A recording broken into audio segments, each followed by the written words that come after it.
I knew I shouldn't be in the church that late. The air was thick with candle smoke and the faint, lingering scent of incense. My hands were trembling, not from guilt, not exactly, but from that restless, gnawing feeling that something was about to happen, something I wasn't ready for. The confessional sat in neat rows, carved wood darkened by decades of whispered secrets. I ran my fingers along the smooth, cool edges of the screen, feeling the slight grooves where countless hands had touched before mine. Each scratch, each dent, seemed to hum with the weight of unspoken sins, promises, and broken hearts. The dim light from the candles flickered across the polished wood, throwing shadows that danced along the aisle like restless spirits. Every flicker made me flinch, even though I'd been here hundreds of times before. Tonight, the church felt alive, watching, breathing, waiting. I slid open the screen of the nearest booth, my heart hammering so violently I was sure the priest would hear it thumping against my ribcage. My hands shook, betraying the calm I had tried to hold on to all evening. I clasped the edge of the wooden screen as if gripping it tighter could ground me to reality, could anchor me to a world where I wasn't about to lose my composure entirely. I can't keep pretending, I whispered, my voice breaking in a way that made me wince even as it left my lips. I don't know who I am anymore. The silence that followed was suffocating. It stretched and thickened in the space around me, filling the tiny booth with a weight I could almost feel pressing against my shoulders. Only the faint rustle of the pages of the Bible on the altar broke the stillness. I could hear it, almost exaggerating each delicate sound as if the church itself wanted me to notice every minuscule movement. I swallowed hard, my throat dry, and felt my fingers grow icy as they clenched the screen, knuckles white. Every nerve in my body was alert, vibrating with tension I couldn't name, anxiety I couldn't quell. And then I heard it. A sound so soft, so understated, that I almost convinced myself it hadn't been there, a voice, deep, controlled, and low enough to make your blood shiver without warning. My breath caught in my chest. I shouldn't be here either. My pulse stuttered. My stomach coiled. That voice. I knew it. Not just from rumor, not just from the whispers that followed him wherever he went. I knew it because it carried weight, a presence so magnetic it made the air around it feel heavier, almost dangerous. Everyone in this city whispered about him, about the danger that followed him like smoke, the kind of man whose shadow alone could make your knees weak. And yet, here he was. In my church. In my confession. Right now. The words rattled around inside me like glass breaking. I wanted to look away, to pretend I hadn't heard him. I wanted to close my eyes and pretend this was all in my head. But I couldn't. My body refused. Every muscle froze, caught between flight and fascination. I don't want to hurt anyone, he said next. Almost a whisper, yet deliberate. I just can't keep lying. My breath hitched audibly. I hadn't expected that. I wasn't supposed to eavesdrop. I wasn't supposed to feel this stirring inside me, this strange, trembling pull that made my heart ache and my stomach twist. And yet, I couldn't move. My whole body was hostage to curiosity, to some magnetic force I didn't understand. Every nerve in my body screamed at me to run, to flee into the night, to escape this impossible proximity. And yet, my heart, stubborn, traitorous, utterly foolish, wanted to stay. I leaned closer to the screen, as though the tiny gap between us could be crossed by will alone.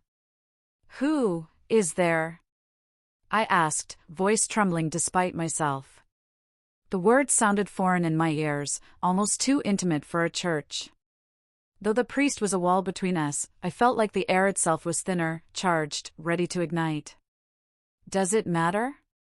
His voice was like gravel and silk folded into one. Maybe we're just two people who can't stop confessing to the wrong things. I froze at the phrasing, the casual cruelty of it, the intimacy. The corner of my mouth twitched involuntarily. Was he mocking me? Or was he being honest? The idea that someone so dangerous, so untouchable, could be lying bare his fears as easily as I was, it made my chest tighten and my hands ache with anticipation. I swallowed, trying to slow the sudden rush of heat up my neck, the dizzy flutter in my chest. The wrong things, I whispered, almost to myself.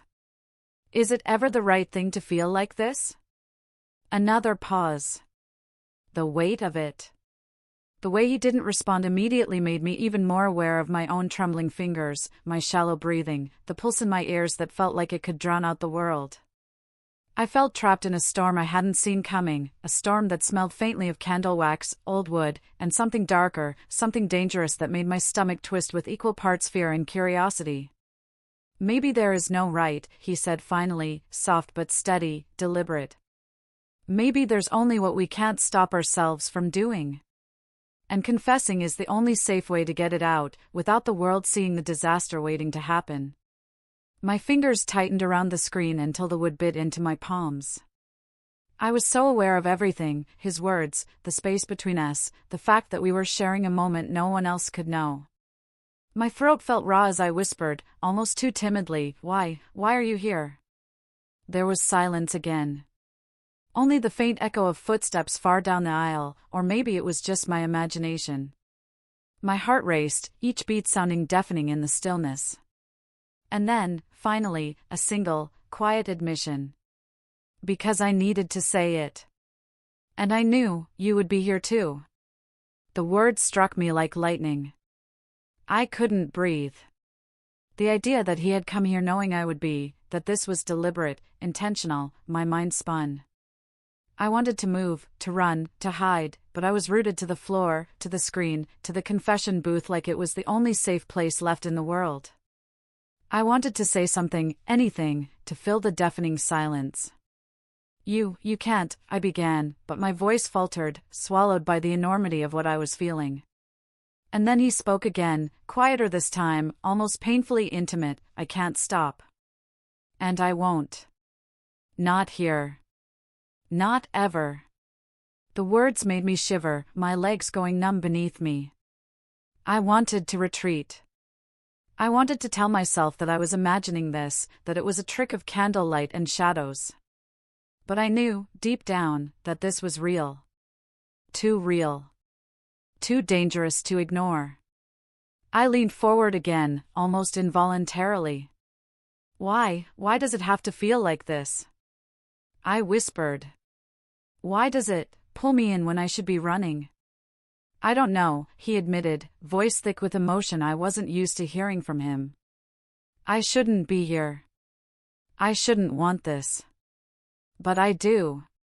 And I don't know if either of us can walk away without losing something we might never get back. My pulse was unbearable now. I could feel the heat creeping up my neck, the wild flutter of my heart, the trembling of my hands pressed against the cold wood. You shouldn't, I said again, almost desperately. We could get caught. We shouldn't. And still, despite the warnings, despite the rational voice screaming at me to flee, I couldn't look away. Couldn't stop listening. Couldn't stop feeling the pull of a man who shouldn't exist in my life, in this church, in my world, but did. There was a long, tense pause, the kind that stretched and pulled at every nerve until my skin felt raw. I imagined him kneeling on the other side of that screen, the light catching the sharp lines of his jaw, the faint shadow of a hand tattooed with stories I wasn't meant to know. The thought alone made my stomach lurch with both desire and fear.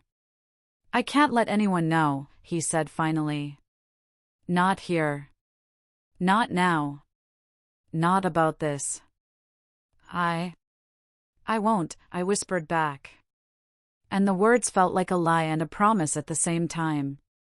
I closed my eyes for a moment, trying to steady my breathing, trying to convince myself that the ground beneath me was real, that the booth could protect me from the fire he was igniting inside me.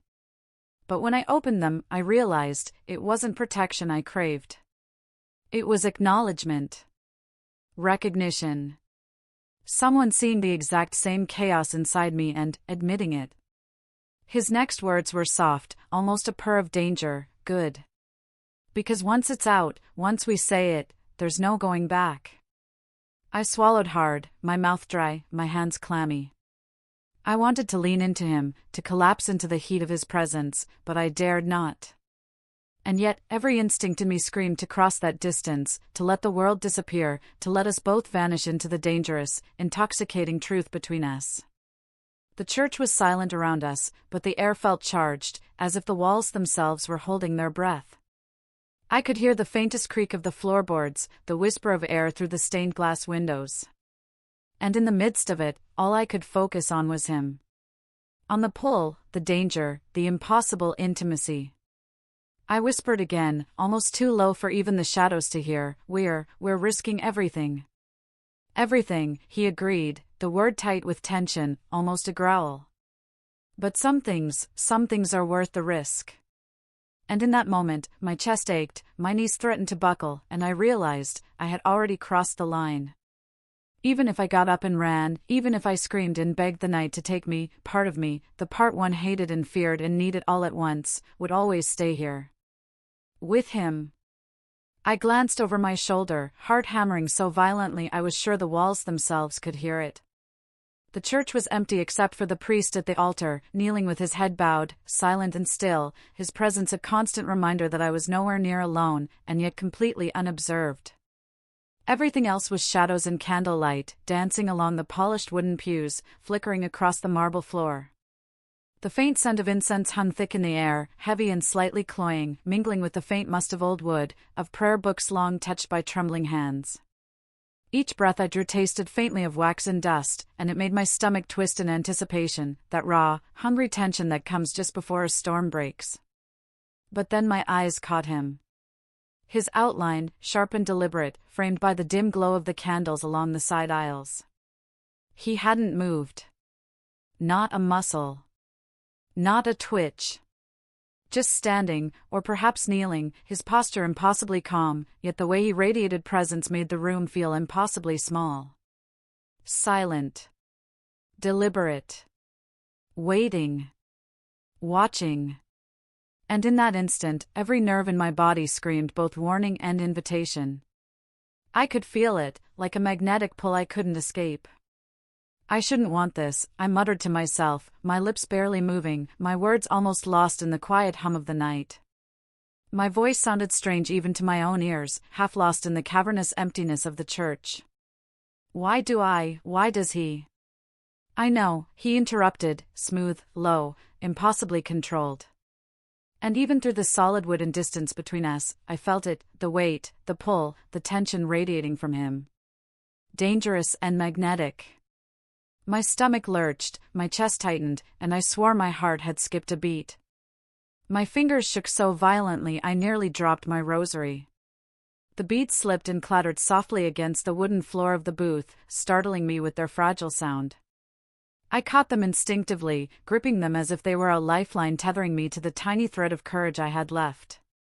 Why are you here? I managed to whisper, my voice fragile, brittle, trembling. Every word felt like a confession of something too intimate, too dangerous to admit even to the empty walls around me. There was a pause. Long, heavy.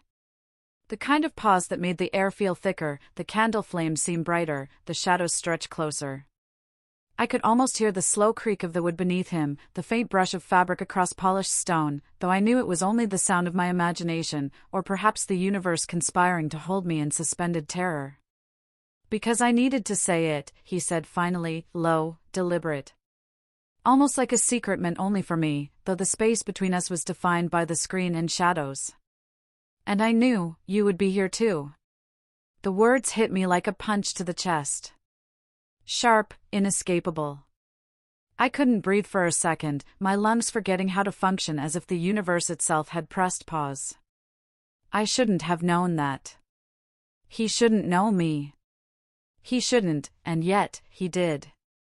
That thought alone made my hands tremble again, gripping the screen so tightly that my knuckles whitened. We both sat in silence for a long, almost unbearable moment.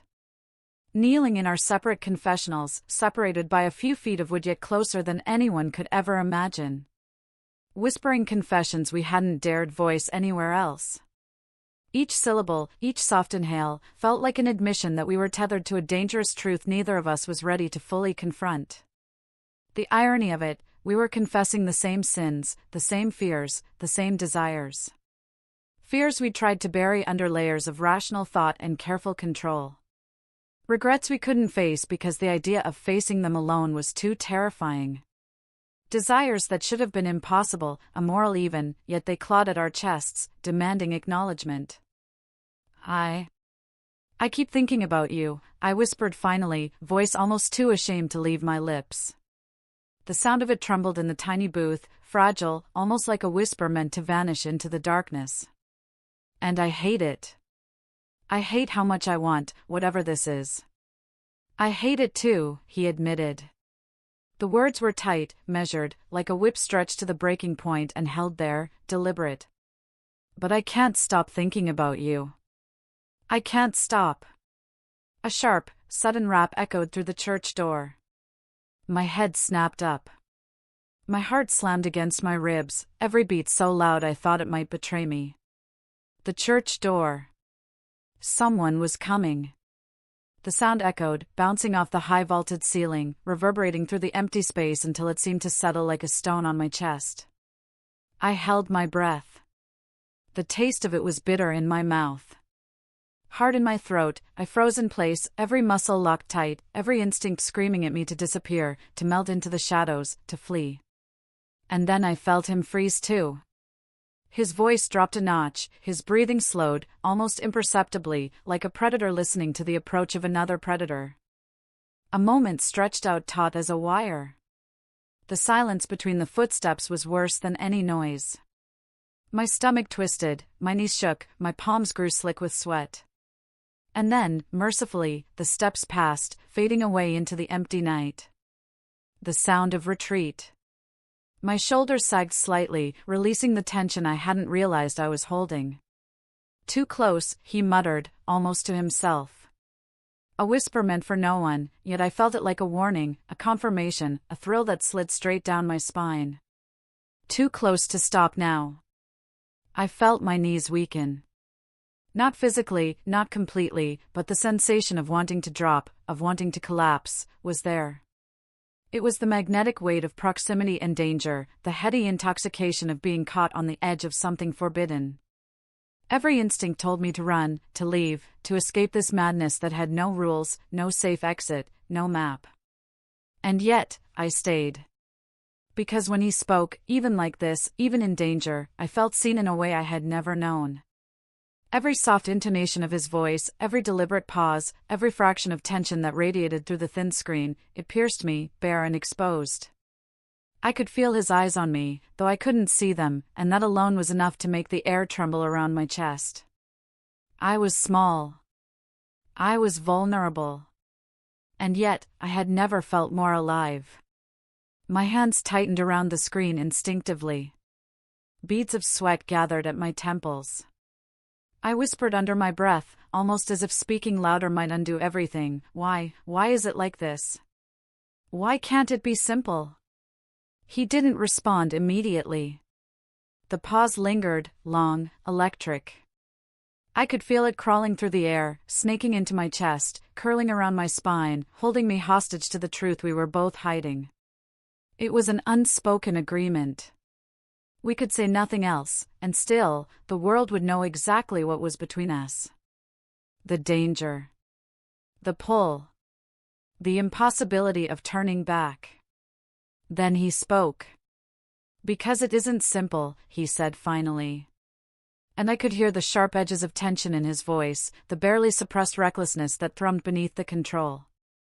Because if it were, neither of us would be here.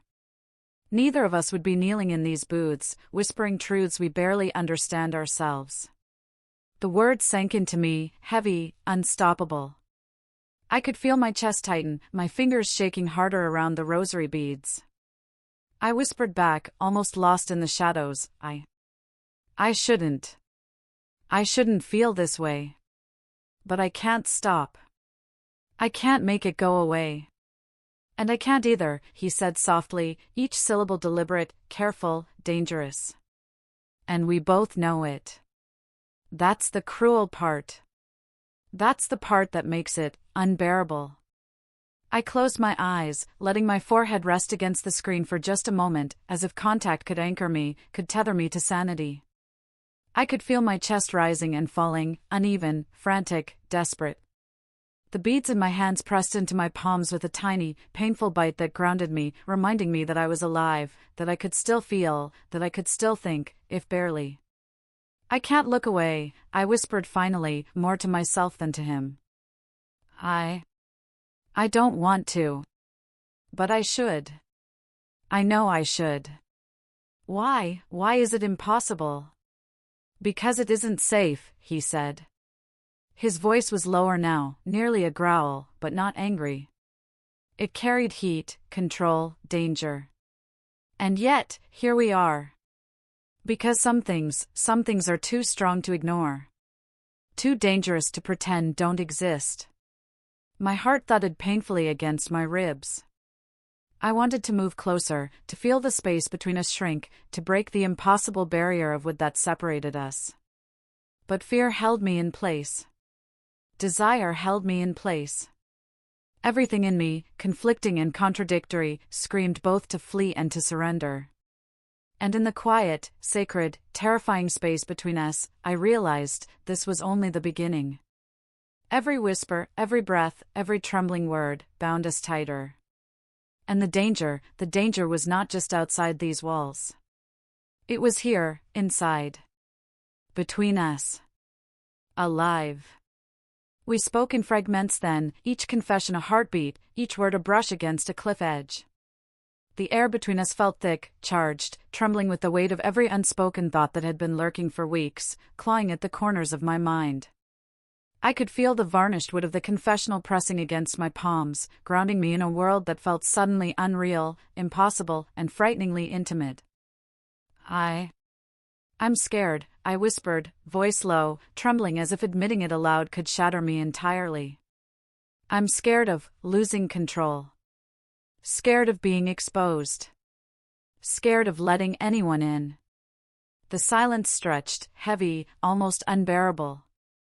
I thought I was alone with my confessions, alone in the safe cocoon of anonymity the church offered. But then his voice, low and deliberate, broke through the shadows. I know what it's like to lose control, he said. His tone was quiet, calm, but beneath it, there was an intensity that made my chest tighten. I know what it's like to destroy everything and still walk away thinking you're safe. But I'm not safe either. My throat constricted. My pulse kicked up a notch. What do you mean? I asked, voice trembling, mind racing. I could feel the rise of heat in my chest, the pull of curiosity and fear mingling so sharply it was almost painful. I mean, if anyone finds out we're even thinking like this, he didn't finish, but I knew. I didn't need words. I felt it, sharp and slicing, like a blade sliding along my spine. I knew the danger. I knew him. Mafia bosses didn't have room for weakness. Not for softness. Not for me. And yet, here he was, whispering confessions in a church, in a place meant for absolution, and it made the impossible feel alive. I should have left. I should have fled, running until the night swallowed me whole. But I didn't. My body betrayed me, leaning forward slightly, daring, desperate. Why can't we just be honest? Just here, just now, can't we? My voice cracked at the end, trembling with a mixture of fear and longing. The pause that followed was unbearable. Each second stretched, and I could feel the tension pressing down on me like the weight of the entire world. Then his voice came, softer this time, almost intimate, almost breaking. Because honesty has a price. And I'm not sure either of us can pay it. I swallowed hard. My stomach twisted. Every muscle in my body coiled with tension, aching to cross the space between us, aching to touch the ghost of him that hung in the air. The wood that separated us felt like a prison, impenetrable and cruel. Every second, the temptation grew.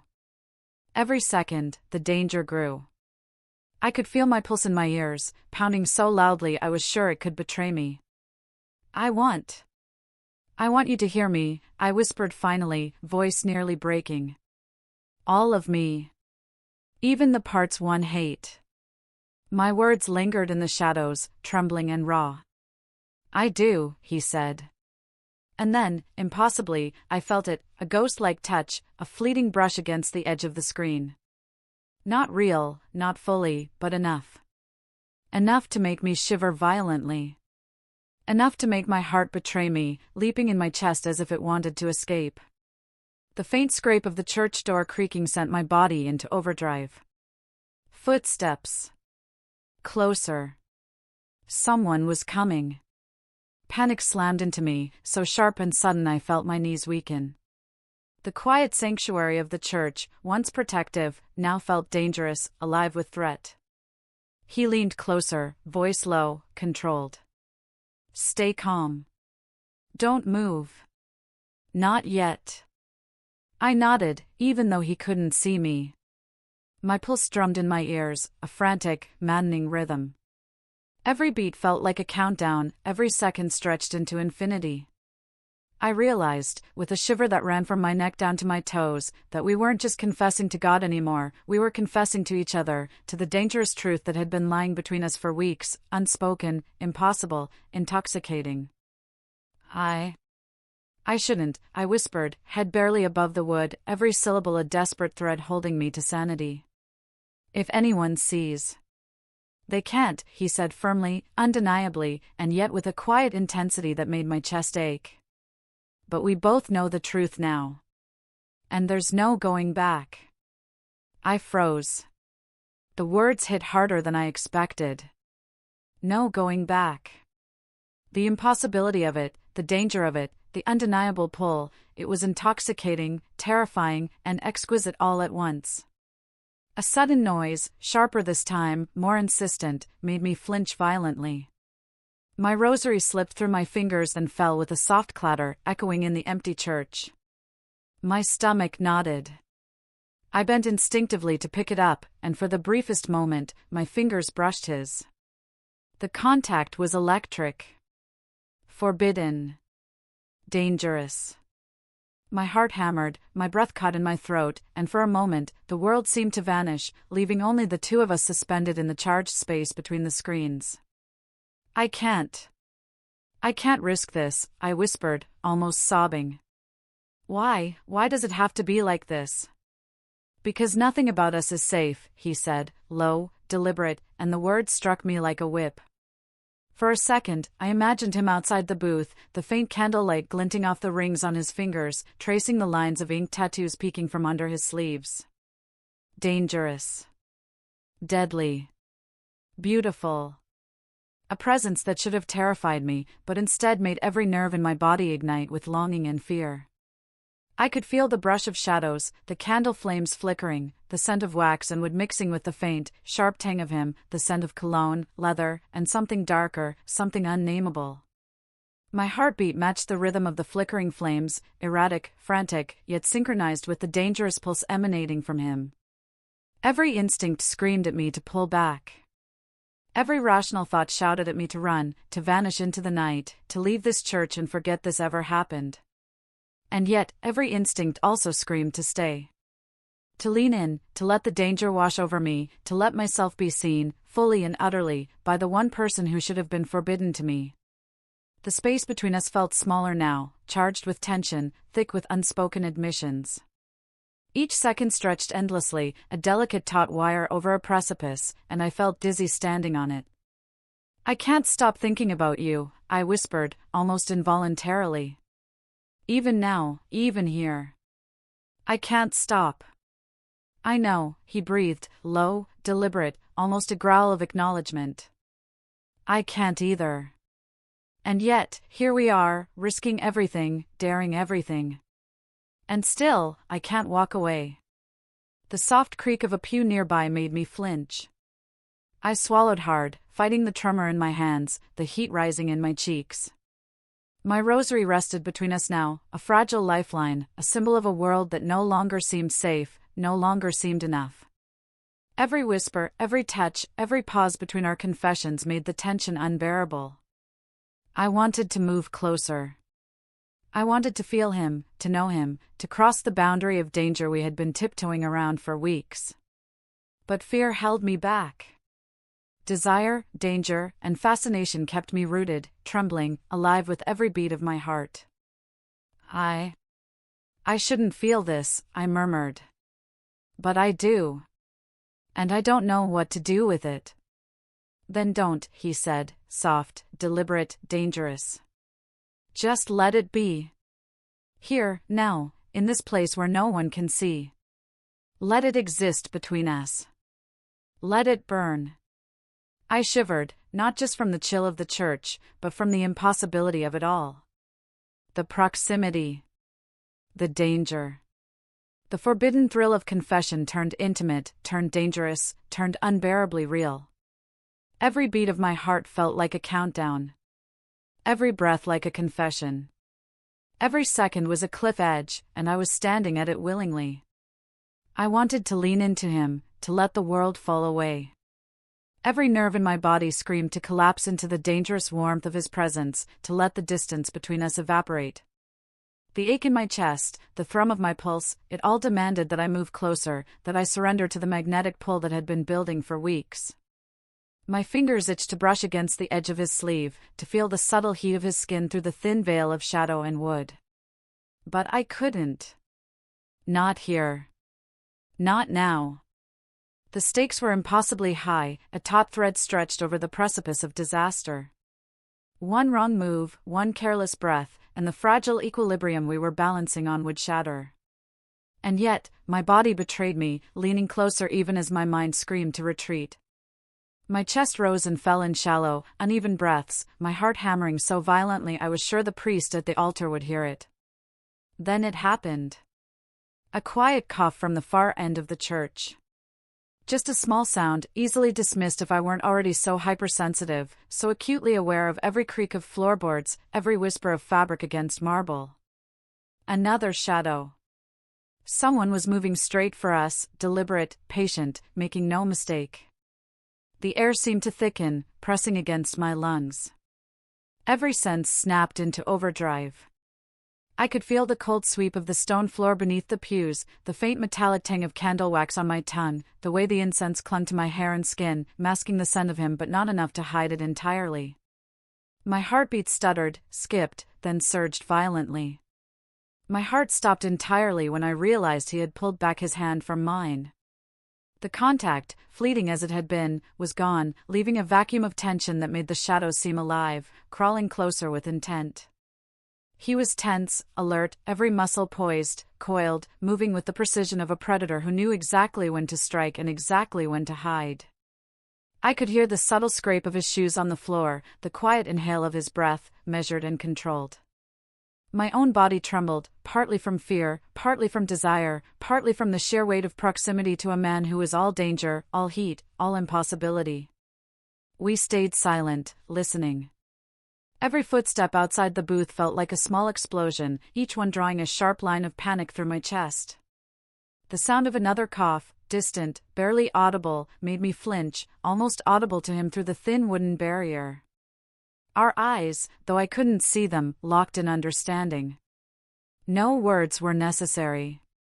Every instinct screamed at us both to hold, to stay invisible, to pretend the world didn't exist beyond the confessional walls. The footsteps passed, fading slowly, mercifully, and I exhaled shakily, trembling all over. My knees felt weak, my fingers clutching the edges of the screen until the knuckles ached. He leaned back into the shadows, almost laughing softly. Not a laugh of humor, not the kind that lightened the world, but a laugh of chaos survived, of tension endured, of danger sidestepped at the edge of impossibility. I could feel the vibrations of it, subtle and magnetic, resonating through the wood, through the air, through me. I swallowed hard. "You're impossible," he muttered, voice low, dangerous, deliberate. "And so am I. That's why this will destroy us if we let it." I shivered, words choking in my throat. "I know," I whispered, my voice barely carrying. I don't care. Not anymore." "Good," he said, and the word was a growl, deliberate and filled with heat. "Because I won't let go. Not even if it kills me." The statement, almost violent in its certainty, made my chest ache. I could feel the weight of it pressing down, making the air between us thick and taut. Every muscle in my body wanted to collapse into the moment, wanted to melt against the tension and danger, to let the world fall away entirely. But I couldn't. The walls of the church, the polished wooden pews, the faint hum of the altar candles, they were reminders that the world was still out there, that danger was still real, that the rules we were tiptoeing along had consequences. We stayed there, kneeling in our separate confessionals, long after the priest had finished his prayers, long after the echo of his footsteps had faded, long after the faint rustle of the altar cloth had ceased. Shadows stretched across the floor, lengthening, twisting, almost sentient in their reach. The candles burned low, wax pooling and dripping, casting flickering lights across the polished wood, reflecting the intensity in my chest. And in that sacred, dangerous space, we had finally said it, the truth we'd hidden from ourselves, from the world, from anyone who dared to judge. The air was thick with tension, electric with confession, charged with danger and longing. I could hear the faint, deliberate inhale of his breath, the way it cut through the silence, each exhale a measured release of restrained energy. My own breath came in shallow bursts, uneven, frantic, betraying the nervous thrill that had taken hold of me. Every second felt elongated, stretched impossibly long, and yet too short, the kind of time that exists only when every heartbeat matters, when every glance can tip the balance between safety and calamity. Even as he stepped away, slipping silently into the dark corridors of the church, I knew it wasn't over. Every instinct screamed it, whispered it, burned it into my consciousness. The danger wasn't gone. The shadows were still alive, flickering in the corners of my vision. The city outside was full of eyes, full of whispers, full of people who would kill for what he represented, for the power he wielded, for the aura of danger that clung to him like smoke. And still, he moved through it, confident, predatory, magnetic, lethal. I sat there, in the silent, empty church, feeling the echo of his presence linger like a pulse I couldn't quite touch. My fingers itched, wanting to trace the space he had occupied, to remember the weight of his hand, the ghost of contact that had ignited something uncontrollable inside me. Every nerve in my body still felt alive, electric, dangerous, as though the brush of him had left sparks that refused to fade. I tried to focus on the stillness around me, the scent of wax, the polished wood, the faint dust motes floating in the dim candlelight, but even the quiet was deceptive.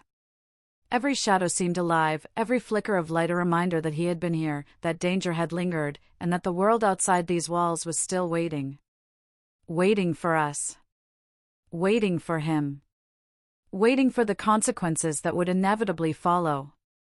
I closed my eyes, letting the memory of his presence wash over me, unbidden, and the impossible thrill of it made me shiver.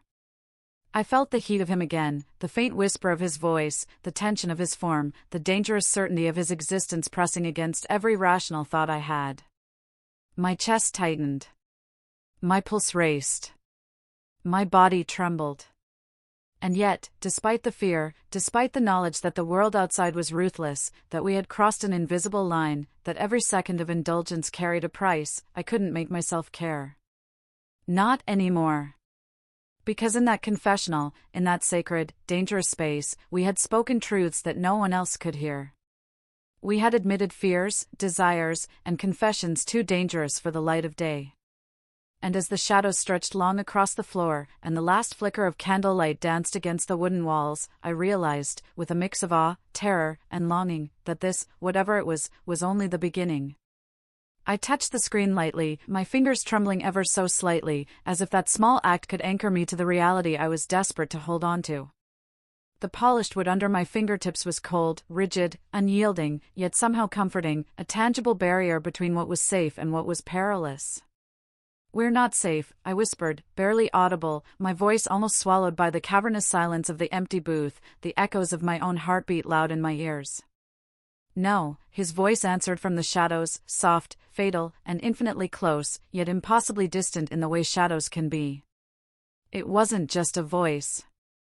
It was presence, danger, temptation. Each syllable a thread pulling at the edges of my control. Not safe. Never safe. But alive, for now. Alive. The word hit me like a shockwave. It was a reminder that we were teetering on the knife's edge between exhilaration and catastrophe. Alive in a city that devoured the careless, that punished the unwise, that left no room for weakness, and yet somehow, in that moment, we were suspended in a pocket of impossible grace. My pulse raced. Every nerve in my body ignited, vibrating in synchrony with the intensity of his words. I could feel the ghost of him lingering, the weight of his presence pressing against the thin barrier of the confessional screen. It was as if the shadows themselves had leaned forward, eager, alive, watching, waiting. My fingers itched to reach across, to touch him again, to confirm that he was real, tangible, not just a figment of my fevered imagination. And yet, instinct screamed at me to retreat, to preserve the fragile boundary between reality and recklessness, between desire and danger. And I realized, with a slow, stomach-turning clarity, as the doors of the church closed with a definitive, echoing finality behind him, that desire, danger, and obsession were no longer separate. They had fused together, intertwined, knotting us together in ways that were impossible to unravel. Every glance, every brush of a hand, every whisper of a word had pulled us into this tangle. And I knew with an almost painful certainty that it could either destroy us completely or make us unstoppable. The church's heavy doors groaned as they swung shut, reverberating through the empty nave. Candlelight flickered across the walls, stretching shadows that seemed to echo the tension still thrumming in my chest. I leaned against the cool wood of the booth, closed my eyes, and tried to slow my breathing. But each inhale carried the electric memory of him, and each exhale reminded me of the danger we were courting. I walked out into the night, the chill air biting at my skin, raking over my shoulders like invisible fingers. Every nerve was alight, every instinct screaming, warning me, enticing me. The city stretched around me, dark and alive, full of secrets, full of eyes that could pierce shadows, full of whispers that could unravel lives. But I didn't look back. Not once. Not even as the wind carried faint echoes of his presence, as if he were a phantom stalking the edges of my vision. Because I knew with a visceral certainty that he was out there. Somewhere. Watching. Waiting. And that I would see him again. My steps echoed against the cobblestones of the narrow streets, each one a metronome marking the rhythm of fear and anticipation. I could feel the pulse in my ears, matching the hammering of my heart, a staccato reminder that I was alive, dangerously alive, in ways I hadn't been before. The shadows seemed to stretch and twist with every corner I turned, and I imagined him there, waiting, watching, a predator wrapped in the veneer of civility. The thought made my stomach clench, my body ache, and yet, a twisted thrill ran through me, impossible and undeniable. Somewhere between confession and obsession, safety and ruin, we had found each other. And the more I thought about it, the more I understood that the space between us, the danger, the secrecy, the forbidden nature of it all, was not a barrier but a bridge. Every brush of a hand, every whispered word, every shared confession had pulled us closer, entwined us in a dance we couldn't stop, even if we wanted to. I remembered the ghost of his touch on the confessional screen, the fleeting brush that had set my entire body on fire. My fingers tingled as if the memory had left sparks, as though that one forbidden contact had ignited something far larger, far more combustible than either of us could have imagined. The night air, cold and biting, did nothing to dull the sensation. If anything, it made it sharper, more immediate, impossible to ignore. Every instinct told me to run. Every rational thought screamed that this was dangerous, that we were playing with fire on the edge of a cliff. And yet, the magnetic pull between us, the dangerous thrill of the unknown, of what could happen, what might happen, made it impossible to heed those warnings. My mind oscillated violently between fear and desire, caution and recklessness, every thought a tiny battle that left me dizzy and breathless. I could almost hear him in the shadows, even as the church disappeared behind me, his presence lingering like a ghost, a predator circling silently, intentionally, purposefully. I imagined the glint of his rings, the curve of his inked sleeves, the intensity in his gaze. Dangerous. Deadly. Beautiful.